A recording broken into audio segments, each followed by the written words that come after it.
Hi everyone, and welcome to this Women's Wellness webisode. I'm Wendy Birch, and I am joined by the fun, the fabulous Dr. Sherry. She happens to be my OBGYN, but she also happens to be one of the most sought after OBGYNs in all of Los Angeles. And today we are talking about what's known as advanced maternal age. I happen to know a little something about this subject, having just delivered a baby boy 3 weeks shy of my 46th birthday. You know, Dr. Sherry, some people refer to my pregnancy as a geriatric pregnancy. That was hard to hear. I can imagine. And you truly were a geriatric pregnancy. But by medical terms, advanced maternal age is really anyone over 35 trying to get pregnant. And we know fertility declines with age. That's when the clock starts to tick.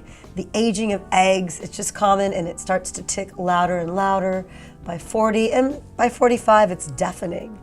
So this is what happens, and it's really hard to get pregnant over 40 to 45, and this is where fertility comes into play. Yes, and lucky for me, everything was just perfect. We'll talk more about how I got there, of course, in one of our next webisodes. But why do you think more and more women are delaying getting pregnant? You know, sometimes it's by choice, and sometimes it's not your choice.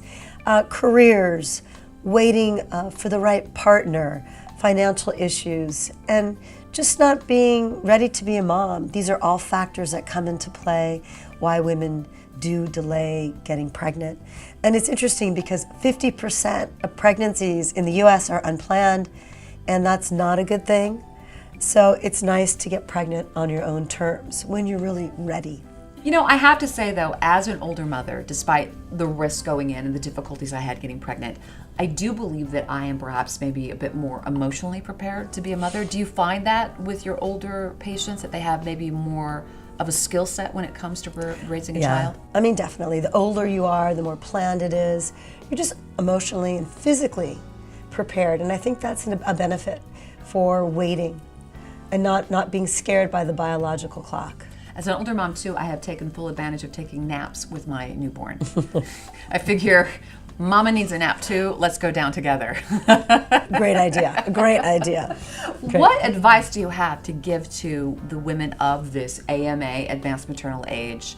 They're coming into their early 30s, just about to hit 35. What do you tell your patients, and what do you think OBGYNs should be telling their patients as well? You have to educate yourself. You have to know where you are on the sort of fertility spectrum. You know age affects fertility. Talk to your gynecologist, meet with an infertility specialist if you have to, and just keep healthy and make sure you're taking good care of yourself, eating well, maintaining your weight, and just being the best person you can be. Okay. Well, we have so much more to talk about on this subject, such as egg freezing and donor eggs, and we're going to discuss that in one of our next Women's Wellness webisodes. But for right now, Dr. Sherry Ross, Wendy Birch, we'll have much more. And if you want to know more about Dr. Sherry, go to drsherry.com. We'll see you in a bit.